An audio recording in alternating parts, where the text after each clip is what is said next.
gaffer. Heartbreaking way to lose the game. What did you make of the full 90? In all honesty, the first half went exactly the way I thought. It would be very cagey. Both teams,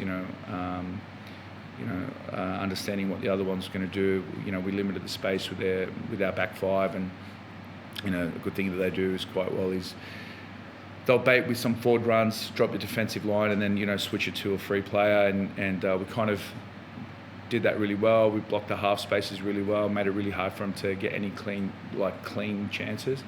I felt like the free kick, the one that hit the bar, was probably their best chance. That came from us being sitting deep.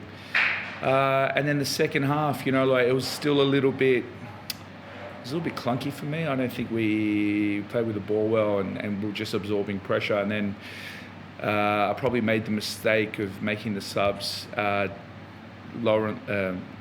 closer towards our goal, when I don't do that. And then we conceded maybe a phase after that. But then I thought, when we changed the game, I thought boys scored an excellent goal, and then I actually thought, all right, we're in good position to win this. And I just think it was just little moments, little loose balls that we could have, won, little balls that we could have just come across and covered, and even the second goal was disappointed. I mean, I don't think we've conceded a goal like that all year. Especially top of the box, that we usually defend that very, very well. So I was really disappointed with that. But in saying that, Mariners are a good team. They're at home, they hardly lose here.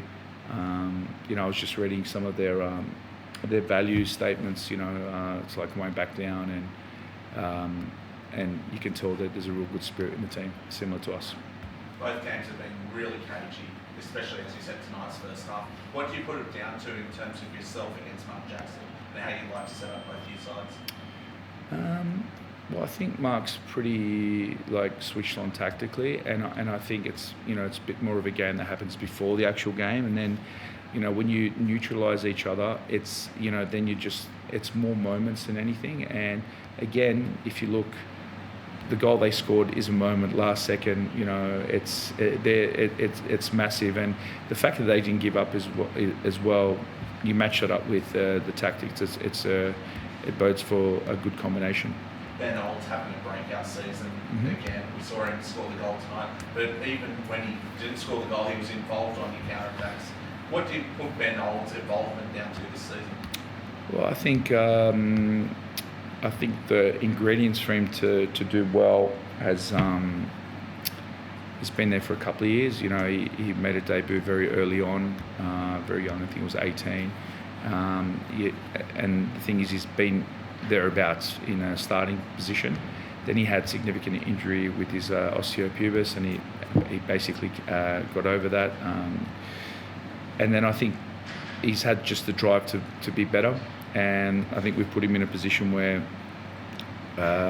he can be effective, and we cater for his strengths, as opposed to pigeonholing him in a position where he's a bit more rigid, like a 10, for example. We just give him the freedom to find the space and take players on, and he's got a great attitude. I think that's the main thing. Mariners go top of the league now, equal on points with yourself. 3 games to go for both teams. What are you expecting in the run home, and can you challenge still for the Premier's play? Well, I think for us, our focus will be victory. We expect a big turnout with the fans, and they're also playing for something. I'm not sure what the score is in the derby at the moment, but that also be trying to hunt down top 2 spot. For us, it'll be solely, the focus will be just that game, and then we'll see what happens after the 3 games. Mariners still have to win those 3 games. They have to travel, halfway across the world, so they have to deal with those variables, and we still have to win our games. So there's still a lot to play for this season.